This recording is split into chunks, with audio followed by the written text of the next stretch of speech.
Centro. Y bueno, entonces vamos a empezar formalmente con la charla. La charla, como ustedes saben, es la cuarta conferencia de este ciclo que hemos dado en llamar Nuevas Perspectivas en Historia Intelectual Latinoamericana. Y no estuvo para nada de más, Mara, que cuentes, que hagas un pequeño raconto de tu trayectoria, porque a nosotros precisamente nos interesaba traer a este ciclo investigadores que provengan de distintas experiencias de investigación y de distintas trayectorias académicas, precisamente porque conseguimos a la maestría, y siempre lo decimos, un poco como el propio centro concibe la historia intelectual, no desde una definición estrecha o demasiado acotada. De hecho, si nos ponemos a discutir ahora mismo qué entendemos por historia intelectual, tendríamos para muchas horas, sino precisamente como un espacio que puede cobijar distintas perspectivas, ¿no? Y en ese sentido, tus trabajos, por ejemplo, en Historia del Arte, o los cruces, o lo que hoy mismo nos vas a traer, nos resultan especialmente estimulantes, tanto al centro y a los investigadores del centro, como a lo que pretendemos para la maestría, que como vos sabés, y como todos saben, está dando apenas sus primeros pasos de vida. Es una maestría que está en su primer año, así que también por eso estamos muy contentos de que formes parte de este ciclo que tiene que ver con el despegue de la maestría. Bueno, dicho esto, no quiero extenderme mucho más porque para quienes recién se conectaron, Mara está en Londres y ya son las 10:10 de la noche, entonces ahí se está conectando Adrián Gorelick, además. Entonces, bueno, voy a simplemente repetir un poco la presentación que circuló. Mara Polgovsky es escritora e investigadora, se graduó en el Colegio de México, es mexicana, como habrán podido observar. Es también, tiene un título, un máster en historia, como contaba al comienzo, por la École des Hautes Études en Ciencias Sociales en París, y su doctorado lo hizo en estudios culturales latinoamericanos en la Universidad de Cambridge, en Inglaterra. Y actualmente es, como decía ella también, profesora de Historia del Arte en Birkbeck College, en la Universidad de Londres. Y sus publicaciones, bueno, los alumnos pudieron ver algo de todas tus publicaciones, pero abarcan realmente un rango amplio, temas de historia, teoría y cultura visual latinoamericanas, con énfasis en el cuerpo, la política y la estética, la performatividad y las nociones de lo vivo y lo humano en el arte. Y entre otros trabajos, es autora de Touches Bodies, The Performative Turn in Latin American Art, y editoria de Eugenio Polgovsky, La poética de lo real, entre otros libros. Así que Mara, bueno, una vez más, muchísimas gracias por estar aquí con nosotros, todo tuyo. Y bueno, y les recuerdo a todos que la dinámica será, Mara va a exponer alrededor de 45 o 50 minutos, y después nos interesa mucho que haya un espacio para el intercambio, preguntas, etcétera, tanto por Zoom, los que estamos conectados por Zoom, como quienes están conectados por la página del centro de YouTube, que Dan Zunino estará a cargo de recoger allí las preguntas y comentarios y las volcará luego al conjunto. Así que ahora sí, Mara, muchas gracias de nuevo. Gracias a ti, Martín. Como te decía, es un gusto estar más en alma que en cuerpo en Quilmes, y por muchas razones, y ver a estos rostros tan queridos, conocidos y admirados. Y mi primera excusa es decir que es la primera plática donde siento que la que se puede quedar dormida soy yo, obviamente por el horario, pero ojalá que puedan acompañarme en el argumento, y con mucho gusto responderé preguntas. Más interesada estoy en escuchar sus comentarios, ya que es un trabajo muy en ciernes, un trabajo que he desarrollado a lo largo de años porque ha sido difícil, obviamente, visitar los archivos e ir consiguiendo todos estos textos menores, que después he ido ampliando no solamente un archivo de textos críticos o filosóficos, sino también de prácticas culturales, como pudieron ver en el segundo ensayo que circuló. Entonces, vamos a entrar en materia. Voy a compartir la pantalla.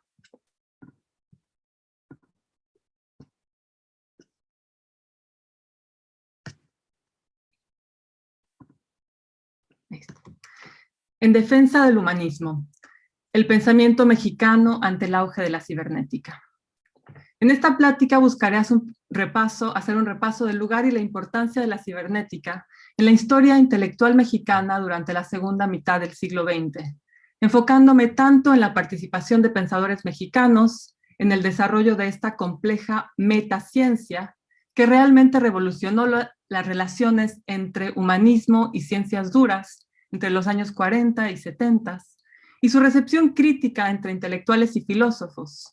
Sostengo que, a pesar de su poco reconocimiento, el fisiólogo y epistemólogo mexicano Arturo Rosenbluth jugó un papel central en la definición de algunos de los principios fundamentales que dieron lugar a lo que el crítico inglés Seb Franklin en 2015 describió como la base de la epistemología de la digitalidad, en otras palabras, la lógica cultural contemporánea del control. Nacido en la ciudad de Chihuahua en el año de 1900 y educado en la Sorbonne y en Harvard a pesar de las grandes dificultades económicas de su familia, que en algún momento lo obligaron a dejar la universidad, Rosenbluth, durante su estadía en Cambridge, Massachusetts, entre 1933 y 44, no solo se convirtió en un colaborador cercano de Norbert Wiener, el matemático y afamado niño pródigo, que es considerado el fundador de la cibernética, sino que fue parte también del grupo interdisciplinario que concibió y organizó las conferencias de Macy entre 1946 y 53, grupo que incluye a los antropólogos Gregory Bateson y Margaret Mead, al filósofo y neurofisiólogo Warren McCulloch, los matemáticos Claude Shannon, John von Neumann y Norbert Wiener, el especialista en lógica Walter Pitts, el filósofo e ingeniero Heinz von Foster, entre otros, figuras que hoy asociamos a la teoría de la información y los sistemas, a las bases de la ecocrítica, al movimiento antipsiquiátrico y a la cibernética de primer y segundo orden. Ya desde la primera reunión de este grupo en el 46, Rosenbluth propuso una serie de analogías entre la fisiología humana y los procesos mecánicos de la llamada retroalimentación negativa o negative feedback en las máquinas, que jamás habían sido trazadas en el pasado. De hecho, Rosenbluth fue el primero en proponer cuál sería el propósito de estas conferencias y fue como que el que estableció la agenda de que se discutiría aquí. Asimismo, tanto en sus textos individuales como en aquellos en coautoría con Wiener, Rosenbluth destacó el enfoque radicalmente interdisciplinario de la cibernética, mismo que eventualmente marcaría su considerable influencia en una variedad de áreas del conocimiento y prácticas culturales, incluidos el arte y la política. Por lo tanto, en la primera parte de mi plática, volveré sobre este momento tan inmensamente generativo en la historia de la ciencia y del pensamiento, y buscaré también explicar en mayor detalle qué es o qué fue la cibernética para aquellos o aquellas que se sientan ajenos al término. No los culpo, hay una muy mala y muy pobre circulación de esta historia. En la segunda parte, propondré que es en México donde aparecen algunas de las críticas más tempranas y punzantes de la dimensión social de la cibernética, en los escritos de, entre otros, Alfonso Reyes y de los intelectuales emigrados españoles Ramón Girao, Manuel Durán y José Gaos. Regresar a estos textos, en su mayoría poco conocidos, de algunos de los escritores, filósofos y poetas más destacados en México durante la segunda mitad del siglo XX, arrojará luz tanto sobre la circulación de la teoría cibernética en este país, como sobre la importancia del trabajo de estos pensadores en un momento en que nos encontramos ávidos de alternativas a un mundo en el que las máquinas programables han adquirido una importancia sin precedente tanto en los procesos de acumulación capitalista como en las formas cotidianas de vigilancia, sociabilidad y control. Adelanto, sin embargo, que a pesar de su raíz humanista, los escritos sobre cibernética de Reyes, Girao, Durán y Gaos no pueden reducirse a un rechazo tecnófobo de la máquina. Por el contrario, son sobre todo los usos metafóricos y simbólicos de la noción de máquina inteligente o máquina cibernética para describir al humano, junto con sus efectos sobre la dimensión comunicativa del lenguaje, lo que preocupa a estos pensadores. En otras palabras, estos intelectuales hispanoamericanos estaban profundamente interesados en las relaciones entre ciencia y cultura o cultura y técnica, pero percibieron tempranamente el riesgo tanto de que el uso de las máquinas inteligentes o cibernéticas derivara en su adulación acrítica, como en la posible sustitución de la política por lo que Gauss llama una máquina tecnocrática totalizadora. Otra forma de introducir este texto es diciendo que la historia de la cibernética en México va mucho más allá del auge de la literatura en formatos blog o weblog, las estrategias ciberactivistas del movimiento zapatista o los retratos apocalípticos del cibertrabajo en la ciencia ficción en películas como Sleep Dealer de Alex Rivera, que tienen una imagen en las diapositivas. Al caer de lleno en el campo naciente de la cibercultura y estar basados casi exclusivamente en la comprensión de la cibernética y el poshumanismo proveniente de teóricos culturales estadounidenses y europeos como Donna Haraway y Rossi Braidotti, esta serie de estudios a menudo han sufrido de un sentido limitado de memoria histórica, en el que el nacimiento de las ideas cibernéticas y las distopías posthumanas está casi exclusivamente vinculado a la publicación de la novela Neuromancer de William Gibson en 1984 y la consiguiente popularización de su noción de ciberespacio. El resultado es un corpus muy rico de estudios que, sin embargo, carece de comprensión de la historia científica, social y política mucho más larga y compleja de la cibernética en América Latina. Dada la primacía del trabajo de Gibson en esta concepción de la cibernética, estos estudios tienden equívocamente a tratar a la cibernética como una importación estadounidense que llegaría a Latinoamérica casi 4 décadas después de su surgimiento. Entre las consecuencias de esta expresión del solipsismo histórico están un errado presentismo y una comprensión empobrecida de la historia de la ciencia y el pensamiento en América Latina. Los estudios de cibercultura, en otras palabras, se desarrollan con pocas excepciones, sin consulta alguna de archivos históricos ni de las memorias orales del pasado reciente, y resultan así en la efectiva exclusión del pensamiento hispanoamericano.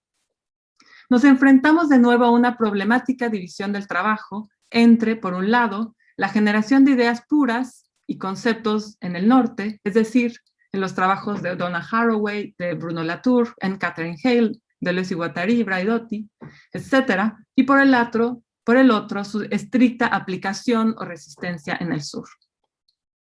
Al proponer un escrutinio de las fuentes endémicas del pensamiento cibernético en México, busco desestabilizar dicha dicotomía entre el norte y el sur en los estudios sobre cibernética y motivar una discusión histórica muy necesaria sobre el papel de la ciencia y las metáforas científicas en la producción cultural e intelectual mexicanas durante la segunda mitad del siglo XX. Esta charla, sin embargo, solo presenta fragmentos de una historia mucho más amplia que aún espera ser examinada. Los archivos que nos permitirán escribirla todavía se encuentran dispersos en bibliotecas privadas y repositorios universitarios polvorientos y sin clasificar. Muchos de estos documentos están mal conservados y aún seguirán estándolo mientras no aprendamos a imaginar la importancia de dar cuenta de este pasado, privilegiando, como solemos hacer, el pensamiento francés, estadounidense o alemán sobre la producción intelectual surgida en otras partes del mundo. Por último, cabe apuntar, para concluir este preludio, que al decir esto no deseo movilizar distinciones simplistas entre el norte y el sur. De hecho, en lo que discutiré en las siguientes secciones, discutiré extensamente el trabajo de pensadores mexicanos y europeos y enfatizaré sus intricadas relaciones. Mi objeto es enfatizar la importancia de diversificar nuestras fuentes de conocimiento y hacer visibles silencios y omisiones injustificables en las formas en las que explicamos la historia encarnada de las ideas. ¿Qué es la cibernética y dónde se inventó? La cibernética solo recibió un nombre propio y fue reconocida como un nuevo campo de investigación después de la Segunda Guerra Mundial, con la publicación en 1948 del libro Cybernetics or Control and Communication in the Animal and the Machine, cibernética o control y comunicación en el animal y la máquina. Norbert Wiener escribió su manuscrito y acuñó el extraño término en 1947, mientras vivía en México como investigador visitante en el Instituto Nacional de Cardiología. La palabra cibernética proviene directamente del término griego kibernetes, que significa gobernador en el sentido de timonel, y que de hecho no es totalmente ajeno a la filosofía, pues aparece en la República de Platón, si bien no tiene una presencia continua subsecuente. La cibernética, en este sentido, es la ciencia de gobernar o de llevar el timón, pero es también, como sugiere el subtítulo del libro de Wiener, la ciencia del control y la comunicación, interesada tanto en las máquinas inteligentes como en los sistemas nerviosos y las psicopatologías. El contenido de este texto fundacional da cuenta del ambicioso alcance que se plantearía desde el comienzo este nuevo campo del conocimiento. Abre, por ejemplo, con una discusión filosófica sobre las diferencias entre las nociones de tiempo en Newton y Bergson, y pasa después a una reflexión matemática sobre la mecánica estadística, series de tiempo, las dinámicas de retroalimentación o feedback en procesos vivos y no vivos, así como el Gestalt y los fundamentos orgánicos de la psicopatología. Pocas personas podrían haber escrito este libro en el sentido de que Wiener realmente era un niño prodigio. A los 19 años recibe su doctorado en matemáticas de Harvard y después tiene tanto tiempo extra para irse a estudiar filosofía con Bernard Russell en Cambridge. Entonces, este doble interés y su ambición de que hubiera realmente un diálogo interdisciplinario lo llevan a escribir este manuscrito, pero sus matemáticas son sumamente oscuras, entonces la experiencia de lectura es una de pasar de realmente una como invitación al diálogo entre la psicología y la antropología y la física y la ingeniería a unas matemáticas imposibles que famosamente ni siquiera Arturo Rosenbluth podía entender. De hecho, cuando ves borradores de sus artículos, Rosenbluth dejaba espacios mientras iba mecanografiando para enviárselos a Wiener a Massachusetts y que él llenara las matemáticas, que después nadie iba a entender porque eran matemáticas no lineales sumamente avanzadas que realmente un muy pequeño grupo de especialistas lograba dominar en ese momento. Bueno, dentro de esta pluralidad de temáticas que enuncié, ¿cuáles serían entonces las proposiciones centrales de esta nueva ciencia? Aunque hay mucho desacuerdo al respecto, una posible respuesta que la desarrolla brillantemente el historiador de la ciencia Slava Gerovich es que la cibernética es ante todo un lenguaje para describir y en ocasiones también predecir el comportamiento de organismos vivos y no vivos, interpretados ambos como sistemas. En su reciente libro, The Rise of the Machines, el historiador Thomas Reed define a sí mismo la cibernética como una teoría general de las máquinas, argumentando que esta nueva disciplina, candente en la década de los 40, transformó lo que representaron las computadoras durante el próximo medio siglo, pasando de ser las máquinas de la destrucción asegurada durante la Segunda Guerra Mundial a las máquinas de una cierta gracia viviente que intervendrían en la medicina, como en el arte y en otros procesos comunicativos. Sin embargo, este punto de vista no refleja el intento radical de la cibernética, no solo por entender las máquinas como si tuvieran las capacidades de un ser humano, sino también de moldear sistemas híbrido humano-máquina, por ejemplo, ideando toda clase de prótesis o de mecanismos de coacción. Así, no solo las máquinas cambiaron con el auge de la cibernética, los humanos cambiamos también, tanto en nuestras capacidades de memoria y movimiento, como en la medida en que el antropocentrismo que marcó el pensamiento occidental desde la Ilustración vio sus propios fundamentos cuestionados e incluso desplazados. El ser humano, de alguna manera, no estaba más solo en lo que respecta a su inteligencia. Por lo tanto, es importante destacar que independientemente de si la entendemos como un lenguaje, una teoría general de la máquina o un punto de inflexión en los sistemas híbridos, la cibernética se convirtió en el desafío más sentido al humanismo durante la segunda mitad del siglo XX, capaz con solo un puñado de conceptos, de poner a temblar todo el edificio humanista. En este sentido, en una entrevista de 1966, así como en la conferencia El fin de la filosofía 2 años antes, Martin Heidegger sugirió que la filosofía estaba llegando a su punto de completitud con el abandono de la metafísica y la adopción de una visión del ser como algo que puede ser conocido y manipulado. Para Heidegger, después de la filosofía, lo que se impondría sería la cibernética. Según Thomas Reid, a quien cité anteriormente, a diferencia de otras ciencias, la fuerza impactante de la cibernética no provino de su precisión u objetividad, sino del poder de su promesa de poder proyectar y predecir el futuro. Una promesa que simplemente no puede ser falsificada. Desde esta perspectiva, la cibernética es el arte de la futurología vestido con uniforme científico, y no es más una serie de mitos que una serie de hechos.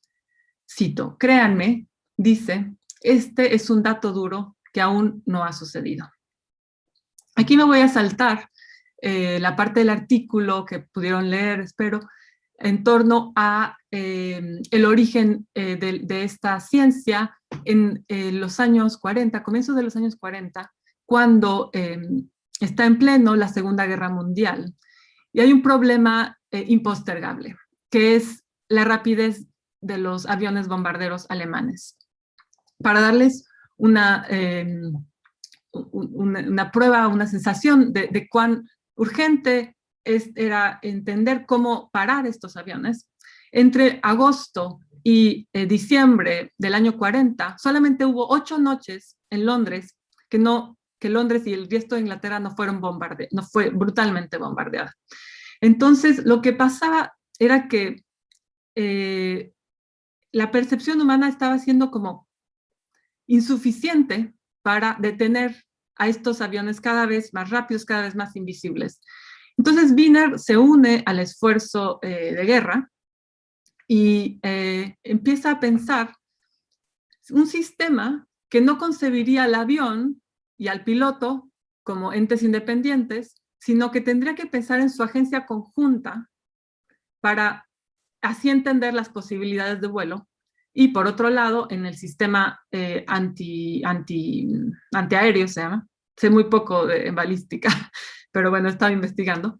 En el sistema antiaéreo tendríamos que pensar asimismo a un operador de la máquina antiaérea que tendría también una integración con la máquina para poder capturar al avión. Más interesante aún, dada la multiplicidad de posibles trayectorias de vuelo, lo que se trataba era no de predecirlas todas, porque finalmente eran sistemas altamente complejos, donde cualquier variación en un punto de comienzo tendría muchísimas repercusiones. Lo que había que hacer era pensar que el avión, en su movimiento en relación a la máquina antiaérea, nos estaría dando todo el tiempo información. Entonces, finalmente, la manera de entender la trayectoria de vuelo era simplemente calculando la diferencia entre la posición de la máquina antiaérea y el avión. Espero que sea más o menos claro. Pero aquí lo muy interesante es que Rosenbluth, y aquí es la centralidad de Rosenbluth, como realmente Wiener no sabía nada de fisiología humana. Rosenbluth le dice que el cerebro humano hace exactamente lo mismo cuando, por ejemplo, acerca la mano, ¿no?, a agarrar una taza. No está pensando 20 centímetros, el cerebro no tiene esta capacidad, pero sí tiene la capacidad de ir calculando las diferencias. Entonces, lo que entendemos son sistemas comunicativos que no están preconfigurados, sino que son como dinámicamente calculados en relación al objeto con el que está en diálogo. En fin, hice una breve simplificación de este momento de guerra que marca mucho después la ontología un poco de esta disciplina. En el 43, Rosenbluth y Wiener, así como el ingeniero de cómputo Julian Bingelow, publicaron el artículo Comportamiento, Propósito y Teleología en la revista Filosofía de la Ciencia. Para Anne Catherine Hales, este es uno de los 2 momentos clave en el paso a la mayoría de edad de la cibernética, siendo el segundo la publicación de un cálculo lógico de las ideas inmanentes en la actividad nerviosa. En este primer artículo, los autores definen la terminología que posiblemente se convertiría en la contribución más duradera de la cibernética a la investigación. Aquí los autores establecen un nuevo significado para nociones como retroalimentación, sistemas de autorregulación, input-output, comportamiento teleológico. Y lo hacen trazando analogías todo el tiempo entre el comportamiento humano y los comportamientos de organismos vivos y de máquinas, todos situados en situación de igualdad. Uno de los rasgos definitorios de este lenguaje es la combinación de diferentes fuentes intelectuales y su aspiración a la universalidad. Cyber speech, como lo llama Herovich, se basó en nociones desarrolladas en campos como la ingeniería, la psicología, la filosofía y las matemáticas.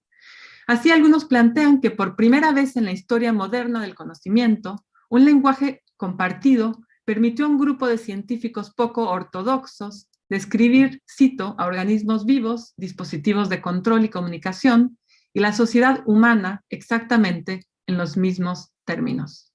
Las consecuencias de este lenguaje resultaron ser enormes. Dice Herovich, al mostrar cómo los organismos y las máquinas podrían lograr sus objetivos mediante el mecanismo de retroalimentación, Wiener, Rosenbluth y Wingelow socavaron las oposiciones filosóficas entre la teleología y el determinismo, entre los actos voluntarios y las acciones mecánicas, y en última instancia, entre hombres y máquinas.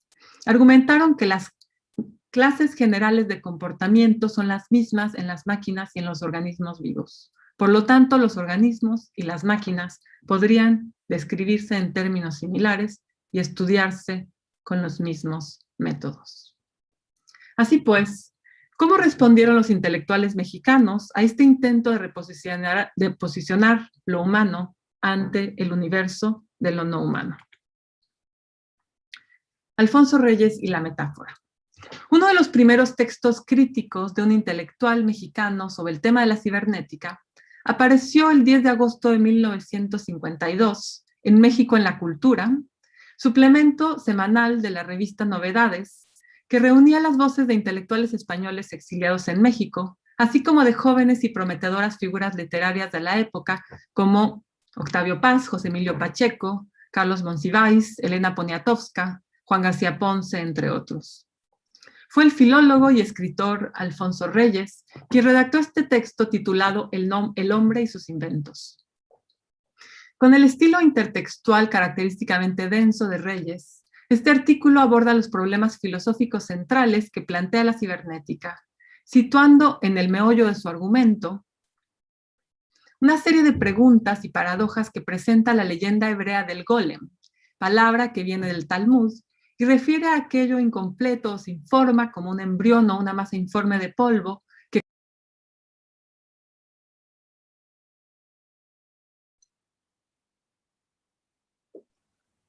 Mara, está silenciada, Mara.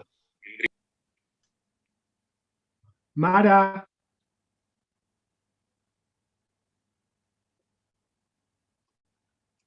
Mara, está silenciada. A ver, voy a tratar de avisar. No la podemos mutear nosotros. ¿Ya me escuchan? Ahora sí, ahora sí. Los últimos 20 segundos se perdió tu voz. Sí, no sé cómo, porque yo no moví nada. Pero bueno, ¿vuelvo a compartir pantalla? ¿O sigo? ¿Estoy compartiendo pantalla? Sí. Ok, entonces nos quedamos en... ¿Escucharon Poniatowska, Monsiváis? Sí. Ok, entonces hasta Golem. Bueno, dale, bueno, lo que plantea Reyes en el medio de su argumento es las mismas preguntas que vienen ya desde la leyenda hebrea del golem, la idea de que hay una masa informe, ¿no?, que finalmente es creada por el hombre, pero se va a convertir en un monstruo que amenaza al mundo. Reyes así abre el interrogante de si las creaciones humanas y en particular,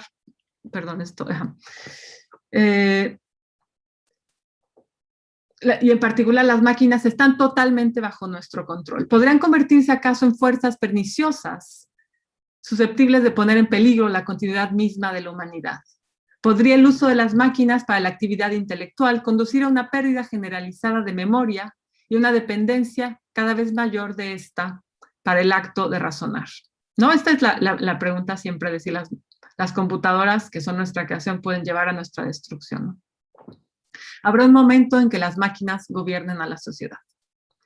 Reyes perteneció a una tradición intelectual profundamente humanista y de hecho clasicista. Sin embargo, es notorio que su respuesta a estas preguntas no está movilizada por el rechazo tecnófobo a un mundo mecanicista.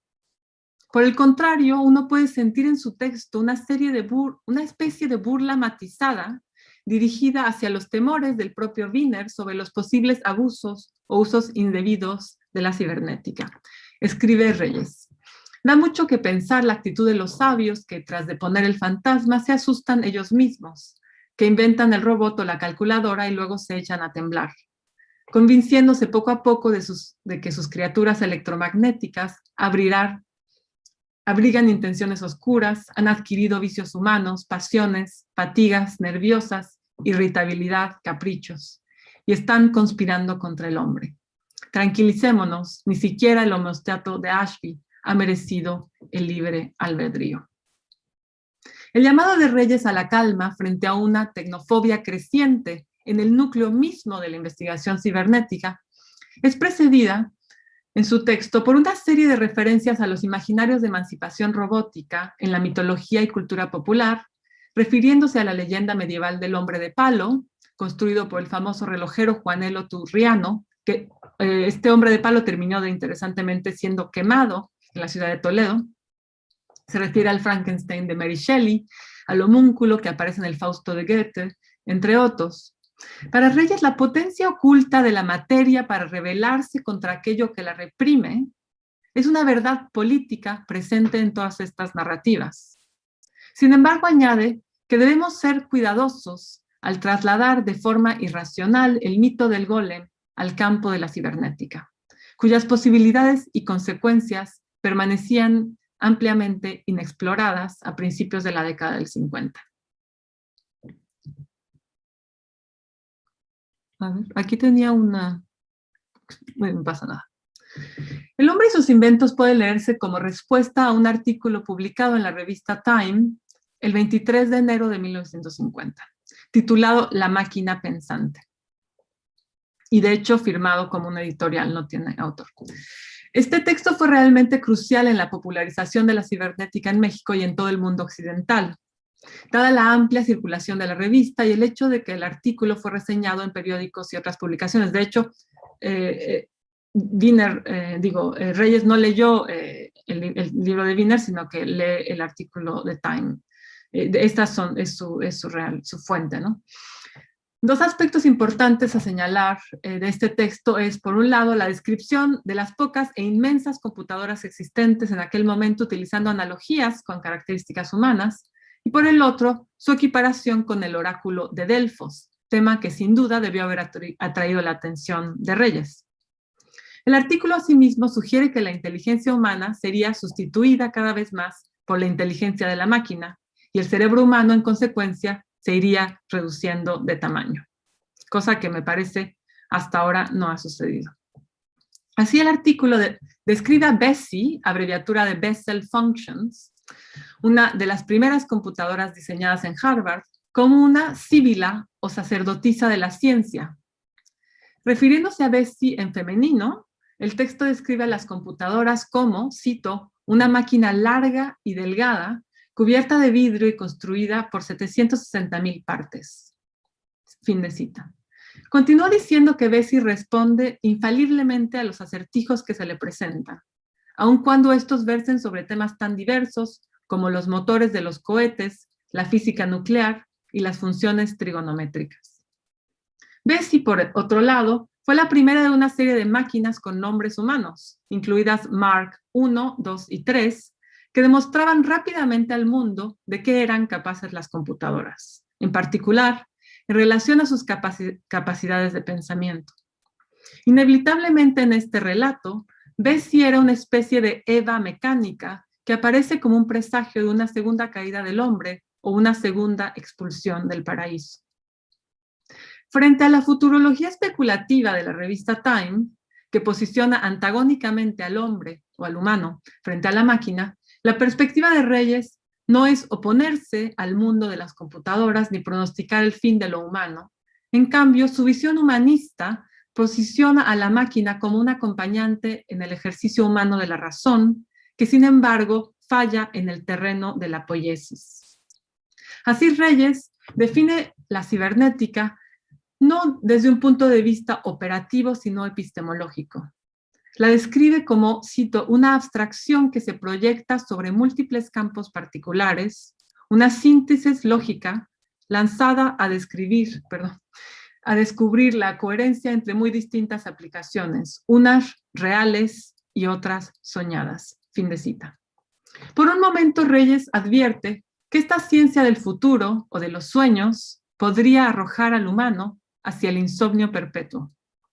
Sin embargo, en última instancia, reclama no al sueño, sino a la metáfora como un campo específico a lo humano, planteando la necesidad de mantener a esta lo más lejos posible de la ciencia de las computadoras. Escribe: física, guárdate de la metafísica, y en el caso, guárdate de la metáfora, que es, oh cibernética, tu pecado de nacimiento.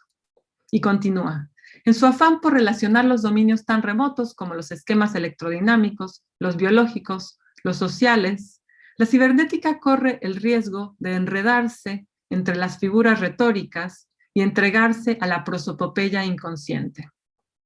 El tipo de prosopopeya inconsciente que preocupa a Reyes escapa al deleite estético y sirve únicamente al fetichismo de la máquina. Es un uso de la metáfora que desorganiza el orden del presente, o el orden presente de las cosas, para establecer la primacía de la máquina en todos los ámbitos. Su efecto en la vida humana no es una visión poética, sino el cierre de tal visión. Plantear la superioridad del cerebro de una máquina sobre la base de su velocidad de cálculo, como lo hace el artículo de Time, es para Reyes equivalente a echar tierra a la gente en los ojos. Esa es una cita. Significativamente, las críticas contemporáneas a la cibernética y su deriva en el terreno de la digitalidad han avanzado una visión similar en torno a los problemas que emergen a partir del uso de la metáfora en el lenguaje cibernético. En su libro Control, Digitality as Cultural Logic, Control, Digitalidad como Lógica Cultural, publicado por MIT Press, Seth Franklin describe la cita, difusión de metáforas o humano-computadora como condición clave para entender el surgimiento de la economía de la información y sus efectos perniciosos, tanto en el mundo sobredesarrollado como en los vastos territorios del planeta caracterizados por el despojo y la desigualdad. Para Franklin, la reformulación persistente de la computadora, de ser una tecnología finita y concreta a una metáfora universal, metáfora del cerebro, metáfora del sujeto, metáfora de la economía, metáfora de la sociedad, se encuentra en la base de la lógica emergente de lo que él llama control, propia, obviamente siguiendo el trabajo de Guattari y de Deleuze, propia del posfordismo y el capitalismo tardío. Esta lógica permite redefinir como trabajo todo acto comunicativo, al tiempo que otras formas de trabajo son redefinidas como ejercicios mesurables y cuantificables de comunicación. Para Franklin es precisamente la ambigüedad de las metáforas hombre-máquina establecidas por la cibernética las que permiten su uso por el sistema capitalista para crear nuevas formas de valor y proyectar nuevos modelos de subjetividad, al tiempo que son eliminadas nociones previamente existentes de trabajo, comunidad, subjetividad y organización social. La crítica a estas formas de abstracción, escribe Franklin, en un tono similar al de Reyes, debe entonces surgir a partir del análisis de la especificidad histórica y material de estas ideas y la identificación de las maneras en que han sido instrumentalizadas políticamente. Ahora, para volver a mi pregunta metodológica inicial, cabe apuntar que pasaron 60 años entre la publicación del artículo de Reyes y la publicación del texto de Franklin. La estructura de la academia contemporánea, sin embargo, deja poco espacio para ponerlos en diálogo. Esto se debe a que fuera de campos como los estudios hispanoamericanos o latinoamericanos, las ideas de intelectuales latinoamericanos simplemente quedan fuera del debate crítico, siendo consideradas como periféricas, menores, secundarias, sin importancia o derivadas. A esto cabe agregar, por supuesto, que las obras completas de Reyes no se han traducido y que Seth Franklin no habla español. En fin, continúa. Giraud y el tiempo. En 1959, Manuel Durán y Ramón Giraud, ambos exiliados españoles, críticos literarios y poetas, publicaron un volumen con 2 largos ensayos titulados Entre magia y cibernética de Durán y Las máquinas vivas de Giraud. Estos textos avanzan una crítica a la cibernética como un paradigma ultrarracionalista que viene a dar el golpe de gracia a la idea de lo sagrado en la modernidad. Décadas antes de que Bruno Latour presentara la noción de una modernidad híbrida en Nunca fuimos modernos, Durán abre su ensayo apuntando hacia la misma paradoja constitutiva propia de la experiencia de la modernidad. Escribe, cito, el hombre de nuestro tiempo, sin saberlo a veces, sin quererlo otras, vive en un ambiente que es a la vez muy moderno y muy antiguo, que ha moldeado la ciencia y el racionalismo, pero también la magia, el mito y la superstición. Fin de cita. Al abordar este tema, Durán analiza cómo los titulares de nuevos descubrimientos en los periódicos coexisten con los horóscopos. Los estudiantes de lógica llevan amuletos a sus exámenes finales, mientras los poetas vierten en sus escritos imágenes provenientes igualmente de nuevas investigaciones psicológicas y de la mitología antigua. Además, para Durán, la persistencia de lo que él llama una mentalidad mágica incluso impregna nuestras actitudes hacia los descubrimientos científicos. Y atribuye esta situación a las formas en que la modernidad capitalista aleja al sujeto de los procesos directos de producción, proceso que resulta en que las máquinas y sus tecnologías son cada vez más ajenas y desconocidas para quienes las utilizan.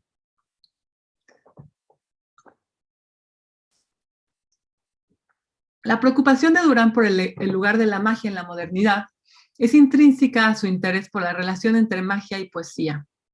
Para él, es en última instancia la posibilidad de la magia lo que hace que el mundo sea poetizable. El ensayo de Giraud, a su vez, describe a la cibernética como una nueva teoría del hombre, como la forma más reciente del materialismo. Estas definiciones derivan de las reflexiones de Giraud sobre la centralidad de la temporalidad en la propia naturaleza de la existencia humana y su correspondiente esfuerzo por identificar la mayor innovación teórica de la cibernética como la extensión de esta visión de temporalidad a la existencia maquínica. Cito, la cibernética piensa que las máquinas son idénticas a los hombres porque su tiempo es también un tiempo vivido.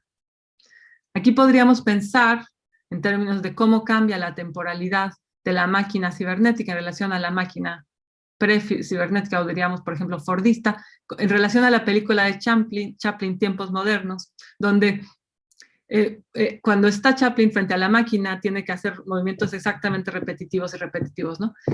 Y esta es una máquina pre-cibernética, en donde si Chaplin se detiene como a rascarse el brazo, se desincroniza con la máquina, entonces todo se tiene que apagar y comenzar de nuevo. Las máquinas cibernéticas, sin embargo, como un termostato que es capaz de entender que bajó la temperatura, por lo tanto tiene que acelerar su funcionamiento, o subió la temperatura, tiene que desacelerarlo. Entonces está todo el tiempo, en tiempo real, ajustando su comportamiento en tiempo real. A partir de procesos que Wiener llama comunicativos, que es, en este caso, medir la temperatura. Ok, si prestamos atención a esta sugerencia densamente compleja, inmediatamente aquellos familiarizados con los escritos de Henri Bergson identificarán la de Giraud como una preposición bergsoniana extraída directamente de lo que Bergson llama un tiempo vivido, es decir, la duración, durée, o la forma en que el tiempo se manifiesta en la conciencia. De hecho, toda la filosofía de Giraud, y en particular su libro El tiempo vivido, acerca del estar, publicado en 1985, estuvo influenciada por los escritos de Bergson sobre el tiempo, así como por su método de intuición filosófica. Interesantemente, en sus escritos sobre la cibernética, Giraud profundiza en aquellos aspectos en que Bergson y Heidegger pueden ser vistos como más cercanos. Es decir, propone una síntesis de las siguientes proposiciones. Perdón, me salté esta. Hay que distinguir entre tiempo fenoménico o tiempo, nunca puedo decir esta palabra, fenoménico o vivido, phenomenal, y la eternidad. Segunda proposición, las cuestiones relativas al sujeto y el objeto y a su distinción y su unión deben plantearse en términos de tiempo más que de espacio. Y tercero, la existencia humana es temporal y está definida por el tiempo. Tomando lo anterior como cierto, la propuesta de Giraud es que la novedad de la cibernética radica en la transposición de esta ontología al mundo de la máquina. Sin embargo, esta incisiva hipótesis, que en parte deriva directamente de los escritos de Wiener, queda poco desarrollada en este texto, escrito, recordemos, en los albores de la era de las computadoras y mucho antes de que las computadoras y los robots se volvieran tan autónomos e interactivos como lo son hoy. Aún así, las consecuencias filosóficas de esta intuición son importantes, ya que además de arrojar luz sobre la ontología de la cibernética, apuntan directamente hacia el punto de clivaje entre cibernética y humanismo. Al año siguiente de la publicación de Las máquinas vivas, Giraud publicó una colección de ensayos brevísimos que definió como un esfuerzo por revivir un género que había sido practicado por Antonio Machado, Alfonso Reyes, Cyril Connolly, Jorge Luis Borges y Ernesto Sábato. En un brevísimo ensayo de 3 páginas titulado Máquinas, Giraud desarrolla una nueva crítica a lo que llama la cibernética de la comunicación, crítica que no está presente en su texto del año anterior. Frente al uso del concepto de cibernética para abarcar la transmisión de información tanto entre animales y máquinas como entre máquinas, Giraud plantea una visión de la comunicación como un evento humano raro, un evento exclusivamente humano y raro, que implica un verdadero contacto con los espíritus, una comunidad que solo se alcanza en los momentos mejores de nuestras vidas. Giraud, un hombre sumamente espiritual.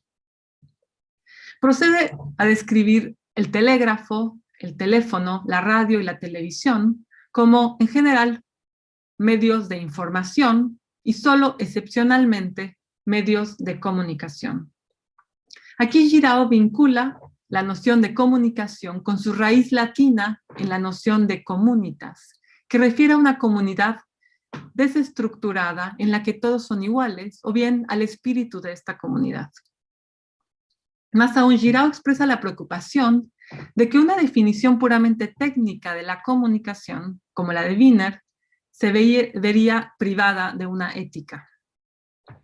Aunque estas ideas quedan solamente enunciadas en este microensayo, este es un tema al que Giraud regresa 4 años después, cuando escribe el obituario de Wiener para la revista de la Universidad Nacional Autónoma de México. Aquí Giraud esboza más claramente su convicción de que incluso si las máquinas pueden estar involucradas en procesos de comunicación, esta solo puede tener lugar entre humanos, aquellos que habitan el lenguaje. Giraud así concluye el obituario argumentando que Wiener no vio que hay un grado o nivel de comunicación que no es posible automatizar. Este nivel deriva de la dimensión espiritual tanto de la comunidad como del lenguaje. Cierro con una breve reflexión sobre José Gauss. Esta tensión entre cibernética y comunidad toma un nuevo rumbo del lenguaje hacia la política en los escritos de otro intelectual hispanoamericano de esta generación, José Gauss, quien de hecho fue maestro de Giraud. Gauss y Giraud compartieron trayectorias de vida en cierto sentido por el exilio e intereses filosóficos, entre ellos el interés por José Ortega y Gasset y a través de él por Heidegger, colocándose muchas veces de manera crítica ante tanto Ortega como Heidegger. En un seminario pronunciado en el Colegio de México en agosto de 1967, titulado Tecnocracia y Cibernética, parte de su ciclo de seminarios en torno a la historia de nuestra idea de mundo, que después se publicó como un libro, Gauss observa una distinción radical entre el objeto técnico antiguo y el contemporáneo. Para él, mientras los primeros objetos técnicos aumentaron la eficiencia del Homo faber, potenciando directamente la capacidad de su cuerpo, los nuevos no son tanto instrumentos del cuerpo como instrumentos de la mente. Este es para Gauss, entonces, el ámbito característico de la cibernética. Sin embargo, Gauss cree que el proceso metodológicamente problemático a través del cual Wiener inventó esta noción, un proceso al que me refería anteriormente en relación a sus elementos retóricos, así como el desconocimiento general sobre el verdadero significado de esta nueva ciencia, finalmente prueba la moribunda condición de la educación y la cultura humanista. El resultado, dice, es, cito, una palabra extraña que no dice nada. Y quizás tendría más sentido si Wiener se hubiera basado en lo que él llama concepto, lo que Gauss llama el concepto castizo de gobierno, hablando, por ejemplo, de gubernética. Asimismo, Gauss postula que la mejor manera de calar las motivaciones radicales de las cosas humanas suele ser escrutar sus ideales últimos. Y considera que este objetivo final de la cibernética es la sustitución gradual de los políticos y los organismos y procedimientos tradicionales de la política por una máquina de gobernar un Estado mundial, la máquina más propiamente cibernética o gubernática. Toma este objetivo final de una cita que el propio Wiener incluye en su libro de 1950, El uso humano de los seres humanos, y que el matemático norteamericano utiliza como ejemplo de las posibles consecuencias nefastas de su propia teoría. Escrito por el padre dominicano Dominique Dubarlet, el texto dice, es una difícil traducción, ¿acaso no podemos imaginar una máquina que recolecte tal o cual tipo de información, por ejemplo, información sobre la producción y el mercado, y luego determinar en función de la psicología media de los seres humanos y de las cantidades que es posible medir en una instancia determinada, cuál sería el posible desarrollo de una situación dada? ¿Acaso no podemos imaginar un aparato estatal que cubra todos los sistemas de decisiones políticas, ya sea bajo un régimen de muchos estados distribuidos en la Tierra o bajo el aparentemente mucho más simple régimen de un gobierno humano único de este planeta? Dice el padre Dubarlet. En la actualidad nada impide que pensemos esto. Podemos soñar con el momento en que la machine à gouverner pueda llegar a sustituir, ya sea para bien o para mal, la actual insuficiencia del cerebro cuando este último se ocupa de la maquinaria habitual de la política. Al retomar estas palabras de Dubarlet, Gauss ataja a Wiener en aquellas áreas en las que es más débil, a saber, como filósofo, político y moralista. A diferencia de aquellos cegados por el carisma de Wiener en sus intentos de domar el monstruo ideológico que había forjado, Gauss hace a un lado las buenas intenciones y mira directamente a las consecuencias últimas y potencialmente perniciosas de la cibernética, es decir, la tecnocratización total de la sociedad. Concluye argumentando que esta teoría que todo lo abarca podría describirse mejor como, cito, un conato de teología cibernética, fin de cita, en la que la tecnocracia llega a ocupar el lugar que tradicionalmente ha ocupado la divinidad. Y hay mucho más que decir acerca de esta visión de la cibernética, pero concluiré señalando simplemente que al retomar los insuficientemente estudiados escritos de Reyes, Durán y Gauss, he presentado esta tarde una serie de críticas desde el sur hacia una de las ciencias y posiblemente epistemologías más importantes de nuestro tiempo. Al hacerlo busco reposicionar la importancia del pensamiento y la filosofía latinoamericanos en relación a narrativas europeas y norteamericanas más conocidas. Este es ciertamente un intento de descolonizar la historia de las ideas, que a su vez reconoce profundos entrelaces entre la historia intelectual y material de la idea de la cibernética en el norte y el sur, desde su construcción en México y Estados Unidos hasta el reconocimiento de las formas en que la cibernética falla o se queda corta en los campos de lo poético, lo sagrado, lo comunitario, al tiempo que abre la puerta a la tecnocratización total de lo político. Con esto concluyo mis reflexiones y estaré ávida de sus preguntas.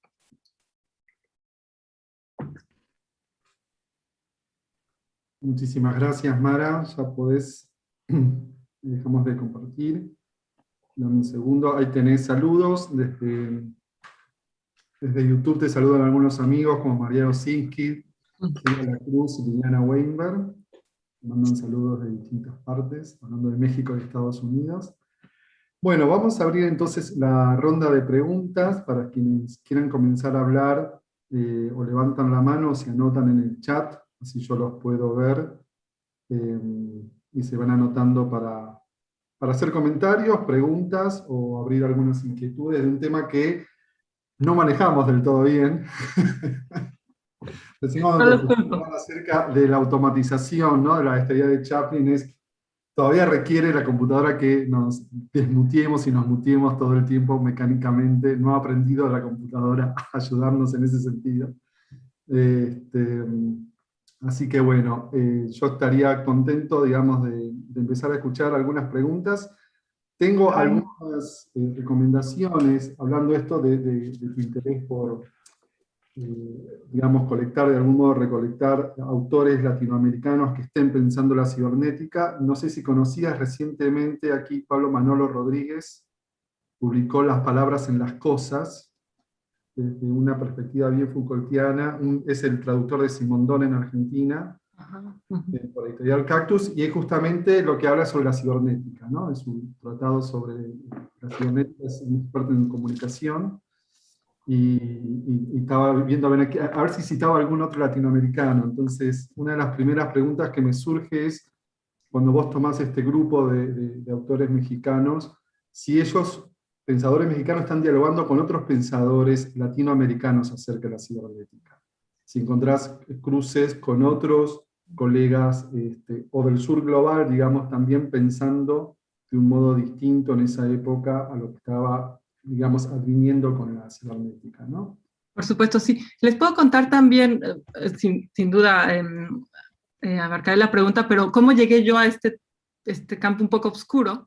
Uno de los artistas que estudio en mi tesis doctoral es un polaco que llega a México en el 68 y que tenía un título de cibernética, entonces yo no tenía idea qué era, más allá del cibercafé de la esquina, ¿no?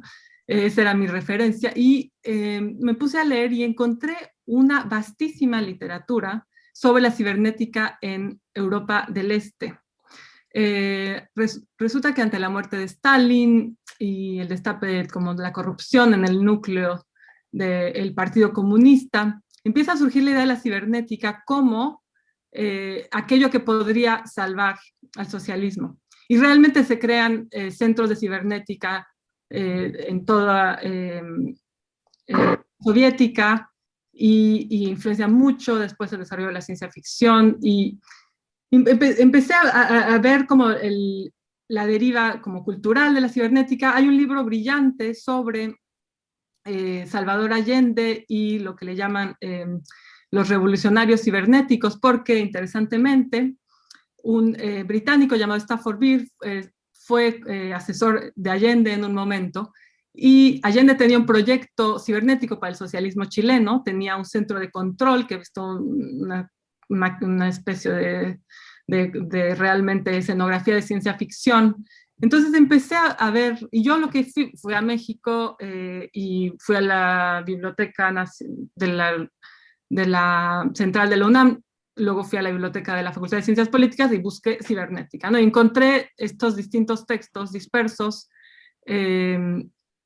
y realmente vi que, luego descubrí a Arturo Rosenbluth, que es interesantísimo porque casi todos los textos de historia de la ciencia lo colocan como una figura menor, cuando realmente Wiener le dedica su libro fundacional y dice: todo esto es resultado de mi diálogo con Rosenbluth, toda la parte realmente revolucionaria, que es el hecho de que todo el conocimiento de Wiener sobre ingeniería se traslada al hombre, pasa por el conocimiento fisiológico de Rosenbluth.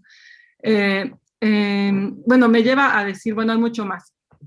Yo estoy segura de que el hecho de que Giraud, Gauss, Durán y Reyes hablaran sobre cibernética es resultado de un diálogo interno, todos se conocen. De hecho, el cardiólogo de Reyes es Ignacio Chávez, es el que recibe a Arthur Rosenbluth a México, en México cuando él tiene que regresar, parte porque no obtiene un puesto de investigación fijo en Harvard, en parte porque no quiere adoptar la nacionalidad norteamericana y en la época de guerra era necesario un poco como un prerequisito para participar en los esfuerzos de investigación de guerra, digamos. Entonces, regresa a México y Wiener continúa con un diálogo muy intenso con Rosenbluth. Y entonces, bueno, Rosenbluth se convierte, al ser el filósofo, así como fisiólogo, se convierte en un hombre que nuclea intelectuales alrededor de él. Entonces, Wiener siendo otro, Reyes siendo otro, son hombres que indirectamente se conocen y que están, ¿no? El hecho de que todos escriben y utilizan el término es parte de un diálogo interno. No hay referencias a otros intelectuales latinoamericanos en sus textos y en muchos de sus textos, porque además, ¿no? En general, por ejemplo, Reyes está, bueno, muchas veces en diálogo con la tradición grecolatina, o sea, son pensadores muy, muy cosmopolitas en sus referencias. Pero hay ligas directas, por ejemplo, Stafford Beer, este hombre que mencioné, Relación Allende, viaja también a México en los 80, y es interesante porque termina dándole el mismo tipo de consejos que le dio a Allende, se los termina dando a Miguel de la Madrid, no, Miguel de la Madrid, no, espérame, me estoy olvidando, el primer presidente realmente de la apertura neoliberal de México. López Portillo. No, se me está... Salinas, no. Antes de Salinas, se me está yendo su nombre. Era Miguel de la Madrid. Sí, Miguel de la Madrid, es Miguel de la Madrid, en efecto. Termina siendo asesor de Miguel de la Madrid. Igual, Miguel de la Madrid no sigue su consejo. Pero bueno, hay un hombre más reciente que escribe un tratado sobre cibernética en México que es realmente parte el panismo. O sea, la cibernética realmente puede ser llevada a derechas e izquierdas con mucha facilidad, ¿no? Pero digamos, me interesa que Wiener después viaja a Venezuela, ¿no? Hay como realmente ligas directas. ¿Cómo llega la cibernética argentina? Es algo que descubrí hace 3 semanas en un archivo aquí en Londres, un archivo de una mujer que se llama Jasia Reichhardt, una curadora, sobre todo, una curadora también polaca, que cura en el Institute of Contemporary Arts en 68 una exposición que se llama Cybernetic Serendipity, Jorge Glusberg de esta exposición, y Jorge Glusberg contacta a Jasia para pedirle libros sobre historia del arte británico, porque Glusberg quería escribir un libro sobre arte británico. Y Jasia le dice, ¿cómo vas a escribir un libro de arte británico si tú no has venido a Londres a ver el arte con tus propios ojos? Le dice, yo te voy a juntar los libros, pero tú vienes a Londres. Entonces, Glusberg viaja a Londres y ve que Jasia está en otra movida, está trabajando con científicos, con matemáticos, está trabajando con músicos y también retomando John Cage y músicos que están haciendo también música electroacústica, que está utilizando computadoras. Y entonces Glusberg dice, wow, entonces lo de hoy es la cibernética. Y entonces regresa a Argentina y hace una exposición que se llama Arte y Cibernética en el 69. Esa es una de las llegadas de la cibernética argentina. La llegada intelectual aún no la he trazado, pero bueno, me pareció súper interesante porque tengo toda la correspondencia entre Jasia y Glusberg y y como, ¿no?, el cambio de orientación de la exposición, que termina siendo la primera exposición del Centro de Arte y Comunicación en Buenos Aires. Súper interesante. Sí. Tenemos una lista ya. Sí, ok. Martín quería hacer un comentario, luego Adrián Gorelick y luego Elías. Martín. Bueno, ¿me escuchan? Sí.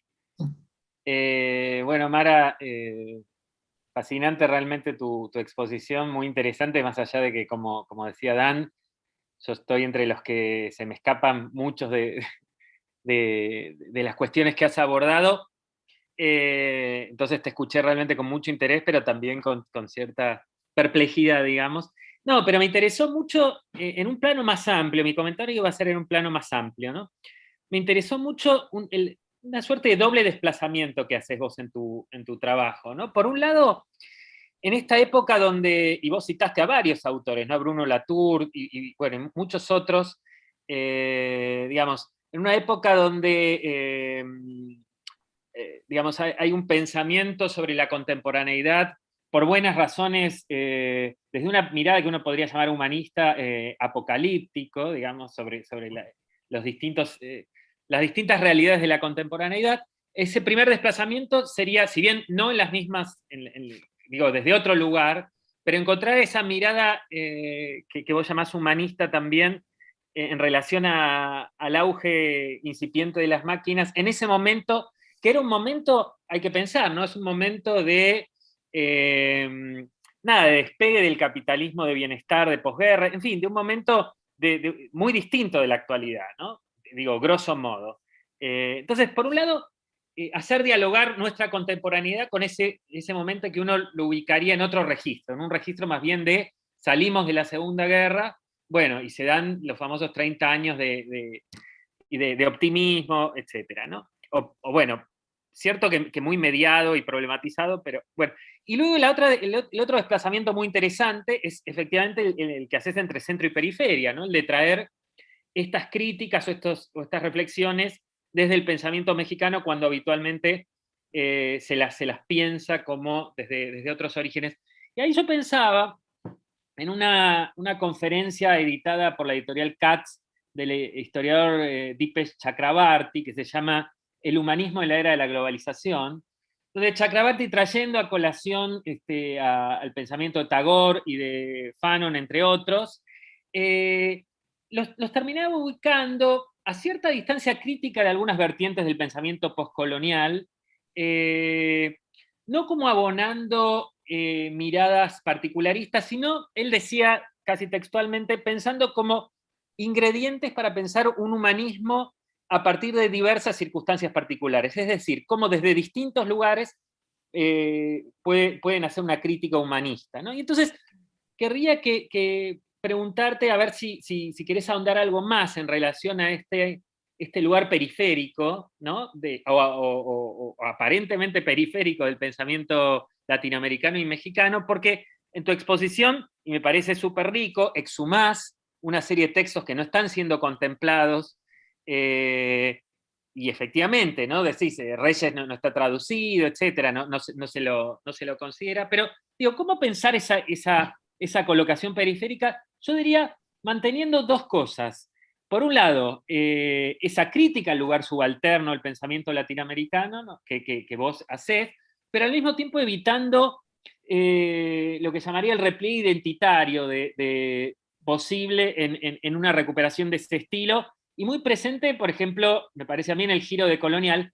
Y menciono lo del giro decolonial porque vos sobre el final usaste la palabra descolonizar, ¿no? Es cierto que podemos darle distintos sentidos a esa palabra, pero últimamente está muy asociada a la crítica decolonial, que por otro lado está teniendo cada vez, me parece, más auge. Entonces, quería preguntarte cómo te colocabas en ese debate. Ahí yo ya te adelanté mi posición, digamos, mantenerse en tensión entre ambas cosas, pero me gustaría conocer más acerca de tu opinión, porque me parece que tu intervención va en buena medida por ese lado, ¿no? Bueno, sí, me coloco un poco desde la furia y la frustración de leer 50 años antes algo que hoy se vende como novedad, y de decir qué pobre conocimiento tenemos de nuestra historia, de las ideas y del pensamiento y de la brillantez de muchos pensadores que ¿no? estaban totalmente al tanto de las nuevas tecnologías en las matemáticas y bueno, es que en realidad las escrituras sobre técnica en Reyes y en Gauss son muy, muy, muy diversas, ¿no? Podríamos hablar de la física nuclear, podríamos hablar de la cosmología. Entonces después leo a Latour, que es obviamente fascinante, pero digo, la manera en que Latour de pronto empieza a hablar justo de las novedades, cómo se presenta en el periódico, la novedad científica con los horóscopos, está presente en Durán, literal. Obvio no es que Latour leyó a Durán, pero digamos, hay un presentismo en mucho del pensamiento actual sobre la técnica que no tiene realmente una conciencia histórica, porque muchos de los problemas que nos presenta hoy la técnica son problemas de hecho mucho más antiguos. Y también es interesante ver que estos pensadores lograron entender la epistemología de la cibernética o de las máquinas antes de que realmente existieran, porque estamos hablando no solamente de un uso temprano de la máquina, sino de América Latina, donde era muy difícil acceder a una computadora, ¿no? En general la primera computadora de Buenos Aires, estuvo en Argentina, estuvo en la universidad, también en México había una, ¿no? En todo el país. Entonces, a lo mejor esa distancia les permitía también tener una cierta claridad, pero hay mucha claridad en sus textos, y hay una cercanía, yo creo de hecho, con el pensamiento de Simondon en relación al humanismo, o sea, porque no son como de, digamos, vámonos corriendo a revivir la Grecia antigua, ¿no? O sea, hay como una manera de mirar de frente la tecnología como parte constitutiva de la cultura humana, y también una manera de decir, bueno, pero no nos emocionemos, hay cosas, no nos echemos tierra en los ojos, como dice Reyes, hay cosas que las computadoras no pueden hacer, y lo tenemos que tener clarísimo, porque de pronto esta como metáfora continua en torno a la máquina como que nos hace olvidar cuál es tu experiencia inmediata de ser un ser humano y abrir un libro de poesía, ¿no? En torno a lo de colonial o no de colonial, es una postura que sí, entiendo que simplificaría las cosas, pero por ejemplo, o sea, en mi caso simplemente se trata de mirar este pensamiento hispanoamericano y colocarlo frente a un pensamiento más hegemónico que literalmente viene del norte y que tiene mucho que aprender y que dialogar con este otro cuerpo de textos, ¿no? Muchísimas gracias, Mara. Vamos a pasar a Adrián. Antes, un brevísimo comentario que me hace Mariana Marchesi. Dice, en realidad la cibernética ya la manejaba la Fundación de Estudios Interdisciplinarios, un grupo de matemáticos expulsado de la Universidad de Buenos Aires en 1966. Con ellos se contacta a Glusberg antes de crear el CAIC. Así que ahí tenés un dato de la cibernética en Argentina. Hay que platicarlo, porque estos intercambios estos intercambios epistolares quizás podrían... me encantaría platicarlo con Mariana, sería buenísimo. Bien.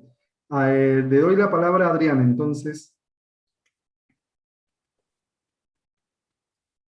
Desmuteate, Adrián. Estoy interactuando con la máquina. Hola. ¿Se escucha? Sí, perfecto. Perdón porque se me escapó en la máquina cómo ampliar. Ahí estamos. Hola Mara, un gustazo verte después de tanto tiempo, sí. Y escucharte y ver el interés de las cosas que estás haciendo. Yo la verdad que me interesa muchísimo el tema, pero tengo una objeción a la inflexión que vos le das de esta especie de reivindicación periférica que realmente no le encuentro demasiado sentido. Quiero decir, a ver, hay dos temas que recién al final de tu intervención vos comenzaste a hilar y que tal vez sería lo más interesante, que es la relación de Rosenbluth con todo ese grupo de intelectuales mexicanos. Tal cual vos lo presentaste inicialmente, y pido disculpas por no haber leído tu artículo, tal cual vos lo presentaste, uno podría armar dos historias distintas. Una que tiene que ver con la formación de esos grupos científicos que muchas veces son bastante globales, que tienen intervención de figuras de distintas partes del mundo, en la que Rosenbluth tiene un papel bien interesante, bien importante. Y por otro lado, digamos, la historia de las ideas sobre la cibernética en México, que me parece que forman parte de una corriente muy generalizada en el mundo, de una especie de reacción humanista que, como bien decía Martín, es cierto que los 30 gloriosos estaban despegando, pero acabábamos de tener la bomba atómica, y la reacción humanista frente a las posibilidades destructivas de la ciencia, uno las puede encontrar en muchas partes del mundo. Entonces, quiero decir, uno podría pensar en Japón, en la India, en Turquía o en Brasil, reacciones, y seguramente que si uno se pone a buscarlas las podría llegar a encontrar, porque ha habido filósofos y pensadores y literatos humanistas en todos esos lugares bien importantes que podrían dialogar, digamos, con esto. Entonces, me parece que la idea de que con estas intervenciones, digamos, estás de alguna manera cuestionando el modo en que se construyen las ideas hegemónicas, yo creo que la estás reafirmando, porque justamente su hegemonía se demuestra en el hecho de que no atienden a muchas cosas que hay alrededor, y me parece que el modo de intervenir ahí debería ser diferente. Quiero decir, estoy simplemente tomándome de algunos énfasis que vos pusiste en tu presentación, donde me parece que no ayuda a tratar de pensar, primero, como yo me pongo como historiador y posiblemente no como crítico de la técnica, primero, cómo se construyen las corrientes hegemónicas de pensamiento y cómo pesan sobre el pensamiento del resto del mundo. Digamos, Reyes escribe frente a un artículo de Times. Y eso me parece que es un dato concreto, es un dato objetivo. Y entonces, ¿cómo nosotros podemos reconstruir esas corrientes? ¿Cómo podemos reconstruir las formas de pensamiento alternativo? Y si realmente queremos construir la forma de pensamiento alternativo, no puede ser México contra el mundo, sino en todo caso ver qué otras corrientes de pensamiento en el mundo nos permitirían hoy imaginar un humanismo más global, en todo caso, frente a la lectura eurocéntrica, como siempre ha sido, que hoy puede tener un Bruno Latour o que pueden tener algunos otros. Me parece, digo, hay algo, me encantó tu presentación, me parece un tema fascinante, el análisis que vos hacés de las intervenciones mexicanas me parece muy bueno, pero hay algo del modo en que vos colocás todo que me suena poco productivo, que me suena un retorno a las reivindicaciones de la periferia frente a un centro que no la quiere escuchar, y que me parece que es una vía un poco muerta de reflexión intelectual.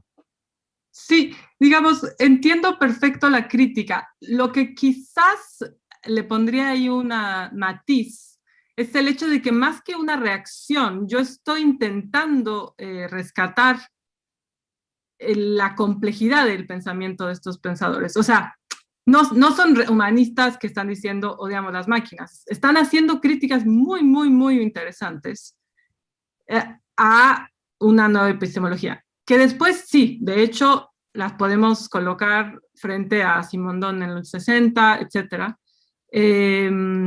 Y por lo tanto son globales, son hegemónicas. Y después no sé si yo realmente podría articular a partir de la relación de Rosenbluth y ellos algo más. O sea, no están articulando una alternativa. Esto, o sea, si quiero contar la historia de la cibernética en México, es esta historia. O sea, no hay otra. O bueno, que yo pudiera...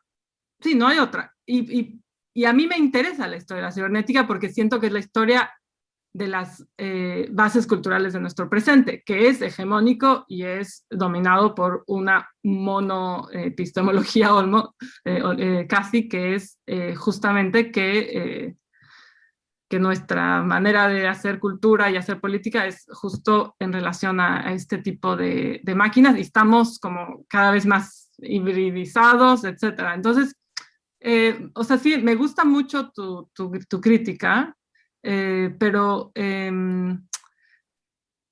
sí, o sea, como que también, si podríamos quitarle el adjetivo mexicano, tampoco me interesa tanto que sea mexicano, me interesa que es periférico, y un ejemplo de cómo es periférico hoy es que mandé este artículo hace 5 meses a una revista global de historia intelectual, y 3 veces ya me escribió el jefe editorial diciendo que no encuentra revisores, no encuentra dictaminadores, porque no tienen idea, no tienen cómo leer este texto. Entonces, a lo mejor si lo hubiera mandado, no sé, a Prisma, ¿no? Hubiera tenido como otra recepción, pero sigue habiendo esta división internacional del Hubieras trabajo. tenido una recepción mucho más hospitalaria, seguramente, Mara. Sí, seguramente. Pero me sorprendió, de hecho. Pero, ¿qué decir? No sé, estoy un poco sin imaginación de cómo decir qué otro tipo de alternativa, porque tampoco es mi objetivo crear un mundo alterno, o sea, es trazar esta historia intelectual que está, o sea, sus anclajes reales, ¿no? Su Arturo Rosenbluth, el cardiólogo, y después también sus limitaciones, ¿no? No hubo no se crea después, a partir del trabajo de estos pensadores, no se crea un pensamiento filosófico completo, pero para mí, como lectora de Bros y Braidotti, leí antes a Donna Haraway que a ellos, a mí me pareció como súper brillante como toda la cuestión de la comunidad y la comunicación, como que estamos tan metidos en esta onda de la comunicación que nos olvidamos como qué es comunicar. Estamos tan metidos en como la idea en la metáfora cibernética, en este lenguaje que recrea nuestro lenguaje, que nos olvidamos del poder, tanto de poder ontológico, que es lo que dice Giraud, de la metáfora, ¿no? Y de la poesía, ¿no? Entonces, como que a mí me trajo luz de cosas que no he leído en otras partes tampoco. En fin, una respuesta parcial a tu gran pregunta, que la súper welcome, y me encantaría como si pudiéramos hablar más y que me digas como en qué dirección a lo mejor puedo reformular el orden de las cosas para hacerlo más productivo, más generativo. Yo feliz. Buenísimo. Mara, tenemos varios anotados. Yo diría si hacemos las preguntas para que vos puedas responder, si no vamos a entrar en unas conversaciones y se te va a hacer súper tarde. Lo tenemos, había dicho Elías, después viene Sebastián y Jorge. Así que tenemos ellos 3 y con ellos 3 cerramos porque si no se nos va a hacer muy tarde, y especialmente a vos. Entonces, Elías, ¿estás ahí? Hola. Hola, Mara. Bueno, un gusto tenerte nuevamente y gracias, ¿no?, por la presentación. Yo, mi comentario sería, bueno, viste, en estos pensadores latinoamericanos, en realidad uno lo que ve, es muy interesante lo que dicen, pero que retoman tópicos que existen desde mucho tiempo atrás, ya, ¿no? Esta reacción, digamos, estas visiones apocalípticas ligadas al desarrollo de la razón y de la técnica son casi contemporáneas a la misma revolución científica, ya en el siglo XVII aparecen, ¿no? Que casi como que las distopías nacen junto con las utopías, digamos, las utopías modernas. Y bueno, el golem, por ejemplo, ya apareció como hecho realidad, que en el siglo XVII construyen ya una especie de robots, ¿no? Muñecos neumáticos que se movían solos, ¿no? Y todo eso empieza a generar, ¿no?, esta cierta idea de que, bueno, el viejo tópico de que la máquina termine dominando al hombre, ¿no? Bueno, es el fantasma en la máquina, de Phantom of the Machine, ¿no? Que la máquina cobra vida propia, bueno, el aprendiz de hechicero, ¿no? Es esto de que el hombre crea la máquina y la máquina termina dominando a su propio creador. Eso aparece hasta en las óperas del siglo XVII, en la música. Y bueno, va a ser muy fuerte después en el comienzo del siglo XX, ya con Heidegger y la cuestión acerca de la tecnología, aparece todo eso, ¿no? De hecho, digamos, hay la idea de que hay entre el pensamiento racional y una forma de pensamiento suprarracional, ya sea por vía del arte, bueno, la intuición, ¿no? Eso son oposiciones que, digamos, estos pensadores creo que lo que están haciendo es retomando estos tópicos y planteándolo en términos propios, digamos. Lo racional ahora para ellos Europa pasa a ser el sinónimo de la racionalidad y América Latina de todo aquello que se opone a la razón, digamos. Le dan un sesgo latinoamericanista a un aparato conceptual que en realidad fue creado en Europa mucho antes ya. Yo ahí diría que no a las dos cosas. Lo primero es, perdón, te interrumpí, pero ahora continúas, pero la primera es que Reyes justo dice, estoy haciendo eso, estoy retomando el mito del golem, ¿no? Porque esto existe hace mucho, porque lo que está haciendo, a lo mejor no lo expliqué bien, pero lo que pasa es que Wiener en el 1950 empieza a decir la cibernética es terrible, nos va a destruir. El propio creador de la cibernética empieza a hablar en contra de su propia ciencia. Y Alfonso Reyes se burla y dice, estás igual, ¿no? Estás retomando estos mitos de la destrucción de la ciencia que viene, están en Mary Shelley, están en el Fausto de Goethe, o sea, claro. Y él no coloca para nada a América Latina como un espacio de no racionalidad. Él es un defensor de la racionalidad precisamente y de la... O sea, él intenta justamente unir el pensamiento clasicista, humanista, en su beta más racional, con la tradición latinoamericana, es como su singularidad, un poco. Después Girao es mucho más volado, digamos, y en sus fuentes son San Agustín, y son Heidegger, y es espiritual, y ahí después cada uno tiene su singularidad, pero ninguno de hecho habla de una singularidad latinoamericana.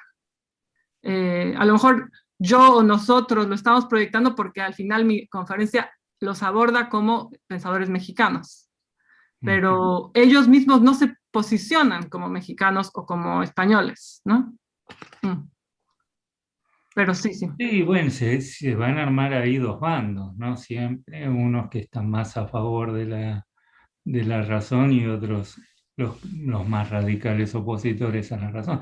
Y los que Girao se va a vincular después o va a ser apropiado más por las corrientes de filosofía latinoamericana, ¿no? A partir de Gauss, etcétera, donde ahí sí esa oposición va a estar más clara, ¿no? En Reyes, en la última Tulé también plantea algo de eso, pero sí, es cierto que, digamos, no es que todo el pensamiento latinoamericano va a plantearlo, esto, me refiero a estos que están haciendo, poniendo a América Latina como el lugar de una otra forma de discursividad distinta a la razón occidental, ¿no?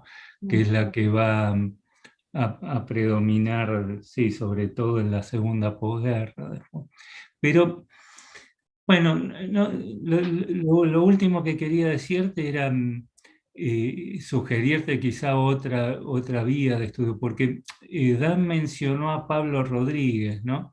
Los estudios sobre cibernética, pero que sí, que ya escapan a este problema de si la técnica nos oprime o no nos oprime, sino que es la vía por la que yo entré a lo poco que conozco de esto, que es más por el lado de la epistemología, ¿no? Acá en Argentina, por lo menos, en estos últimos años se ha estudiado mucho la cibernética desde la filosofía, y un miembro del Centro de Historia Intelectual trabaja esto, que es Juan Manuel Heredia, que es discípulo de Pablo Rodríguez, a partir de los estudios de Westphal, Simondon, sobre todo, bueno, la cibernética asociada a un nuevo paradigma de la temporalidad, ¿no? La idea de teleonomía, ¿no? Que los sistemas cibernéticos producen una retroalimentación positiva de las desviaciones producidas en el interior del propio sistema, ¿no?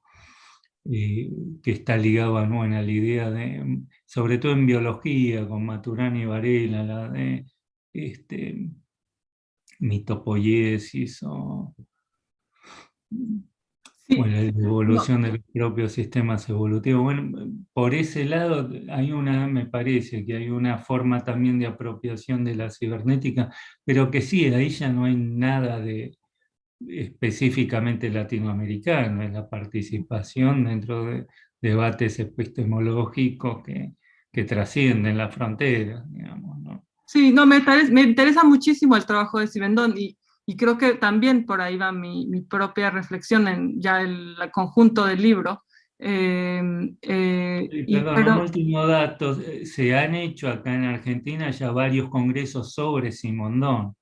sí, sé que es súper popular en Argentina, es como que está en estudios de danza, es algo que, de hecho, yo siento que hay mucha afinidad entre lo que escribe Reyes y lo que escribe Simondon, y por ahí iré trabajando. Pero interesantemente, Simondon específicamente usa la palabra cibernética con connotaciones negativas y después tiene como una terminología que es como la cibernética para él es como pura reificación y transformación en como lo que le llama máquinas cerradas, ¿no? En lugar de máquinas abiertas.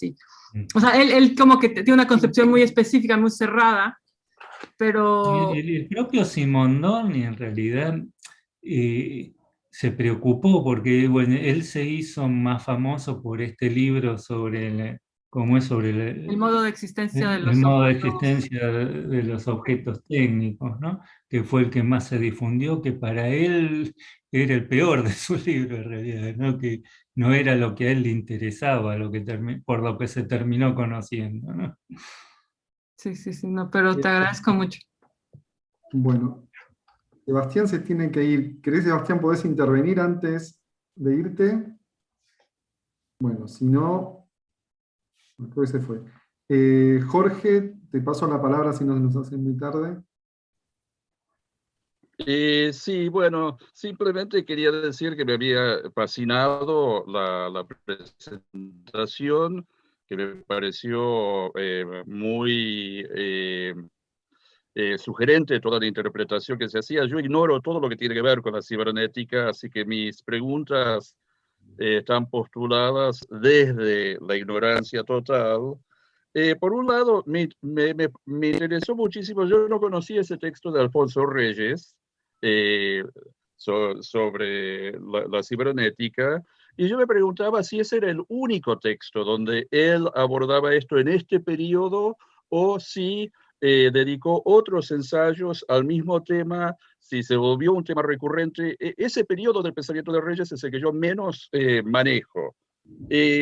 Y otra pregunta que yo tenía era, si pensamos en un tópico como aquel de la cibernética, de la inteligencia artificial, que va generando repercusiones no solo dentro del campo estrictamente científico o filosófico, sino en el mundo de las artes plásticas, el cine, vimos esa imagen de la película que presentaste, en la literatura, William Gibson. Yo me preguntaba entonces, en América Latina, ¿qué otros campos estaban siendo afectados por esto? ¿Hay una literatura de ciencia ficción, por ejemplo, en México, ya en los años 60, que esté haciéndose eco de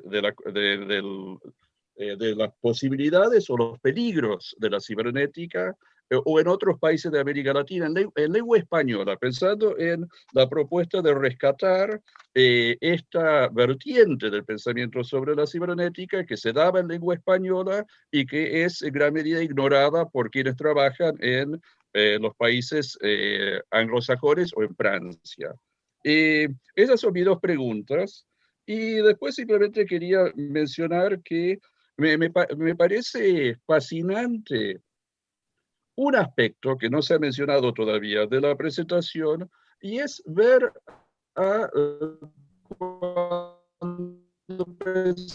pensamos, debemos considerar que esto consiste en latinoamericanos reflexionando latinoamericana, y lo que es fascinante es pensar también en una perspectiva latinoamericana sobre problemas que afectan al mundo entero, es decir, el componente cosmopolita del pensamiento latinoamericano. Entonces eso me pareció que aparece Reyes, en Girao, en Gauss, en tu presentación, que ese es un aspecto que a mí me pareció muy valioso. Y lo último, el tema del centro y la periferia. Yo estoy de acuerdo con las críticas al esencialismo que habita mucho del pensamiento postcolonial, lo que dijo Martín, lo que dijo Adrián, pero también es cierto que algo que puede lograr la historia intelectual es recuperar para nosotros en América Latina corrientes de pensamiento que llegan hoy día de afuera como si fueran una absoluta novedad, cuando en realidad ya había una tradición local que ha quedado obturada. Entonces, en ese sentido, no tanto para hacer el combate en contra de la colonización desde afuera, pero sí para recuperar tradiciones de pensamiento que han quedado obturadas por esta situación periférica en la que se encuentra América Latina. Entonces, en ese sentido, yo creo que había aportes muy valiosos en tu trabajo y me gustó mucho. Ay, entonces, muchas gracias. Seré breve, pero sí hay otro texto de Reyes, por lo menos uno más, que habla sobre la cibernética, que se llama De pólvora y otros infiernitos. Es un texto que habla un poco de inventos que, como la pólvora, que se inventan no con un fin, por ejemplo, bélico, y que terminan teniendo como otros usos, ¿no? No lo he trabajado a detalle, es un texto breve, pero lo leí como que no realmente entré en detalle, pero lo tengo ahí como otra referencia, es un poco posterior, y bueno, es ya la época tardía y final de la vida de Reyes. En torno a la influencia de la cibernética en otros campos, hay sin duda, como por ejemplo, ¿no?, lo que hablaba Mariana Marquesi en el campo del arte, es muy, muy importante. Hay muchos matemáticos que empiezan a utilizar la teoría cibernética, usa matemática no lineal, entonces matemática que se interesa mucho por sistemas de caos y de producción de azar, ¿no? Randomness, y que realmente empieza a revolucionar la música electrónica, ¿no? Entonces, esta exposición Cybernetic Serendipity es fascinante en relación a como todos los campos de la creación que están siendo influenciados también, la escultura, ¿no? En México también se lleva como es un campo que no he trabajado a profundidad, pero que es justo parte, va a ser de mi libro, como cine de ciencia ficción, y que es mucho menos específico en sus referencias, ¿no? O sea, cibernética significa como robots, ¿no? No están leyendo a Wiener, pero justamente está articulando ya pues toda una como imaginario local en torno a así, en efecto, una posible distopía o utopía. De hecho, yo creo que este primer momento es predominantemente utópico, porque esta cibernética sin computadoras es mucho más agradable que la experiencia cotidiana hoy de tener que todo el tiempo estar frente a la computadora. Después, hubo un momento que perdí la pregunta, pero tenía que ver con esta dialéctica o esta tensión norte-sur, que simplemente, sí, como que para mí es difícil a veces también como que, ¿no? O sea, como que yo estoy escribiendo desde Inglaterra, ¿no? Donde nadie sabe quién es como Ramón Girao en mi entorno. De hecho, no sé si decir esto, pero cuando yo llegué a Cambridge, yo compartí con mis interlocutores el texto que escribí sobre historia intelectual y nadie entendió nada. O sea, como que finalmente, por más que hay esta presunta globalidad, en la experiencia cotidiana de vida intelectual, después los círculos son bastante limitados. Y como que entonces, como que a lo mejor para mí, como que al colocarme dentro de este círculo, en mis redes intelectuales inmediatas, como que a lo mejor termino enfatizando que realmente yo no pienso desde la identidad aquí, pero pienso desde mis fuentes y desde mis archivos que, bueno, finalmente están en México, ¿no? Y sí termina habiendo una especie de diferencia, ¿no? Si tenemos que hablar de diferencia y de regresar, hay una diferencia entre qué estamos leyendo, cómo lo estamos leyendo. Y parte de mi manera, como introduje este texto, es hablando de los estudios de cibercultura y ciberpunk, que fueron como mi primer punto de entrada cuando yo empecé a buscar la historia cultural de la cibernética en América Latina, y que para mí fueron como una gran desilusión, no todos, no quiero generalizar, pero como que la ausencia, si tú buscas en la Biblioteca Británica cibercultura en América Latina, te vas a encontrar que, según ellos, la cibernética empezó en 1980, ¿no? Entonces, o sea, como que sí de pronto hay como que decir, espérate, nos estamos olvidando de una parte de esta historia que no es totalmente dispensable, que tiene cosas que decirnos. Y sí, ya después cómo se coloca políticamente en el espacio político de la academia, tiene que ver con bueno, muchas veces necesidades más inmediatas, políticas, que realmente una especie de verdad absoluta en relación a las relaciones centro y periferia, ¿no? Pues agradezco muchísimo sus preguntas fascinantes, y me dejan como un largo como aura de cosas que leer y de seguir reflexionando. Nosotros te agradecemos muchísimo a vos, Mara. La verdad que fue súper interesante y súper interesante la idea de agradecerle a Martín por pensar en tu invitación. Ha sido, digamos, sigue siendo un ciclo. Vamos a cerrarlo el viernes que viene con una exposición sobre drogas. Digamos, estas cuestiones de hacer contactos, vamos a usar la metáfora nuevamente, más periférico dentro de la historia intelectual, ¿no? De poder tocar temas como cibernética, drogas o cosas que no aparecen en el repertorio común de nuestros debates. Ha sido fascinante, y creo que es fascinante también para nuestros estudiantes. Yo creo que vamos a ver luego cuando discutamos en el foro con ellos. Así que queremos agradecerte muchísimo tu participación, tu disposición, porque sabemos que es casi medianoche allá. Y bueno, muchísimas gracias, creo que estamos todos muy contentos. Mara, para que te acuerdes de las noches que ibas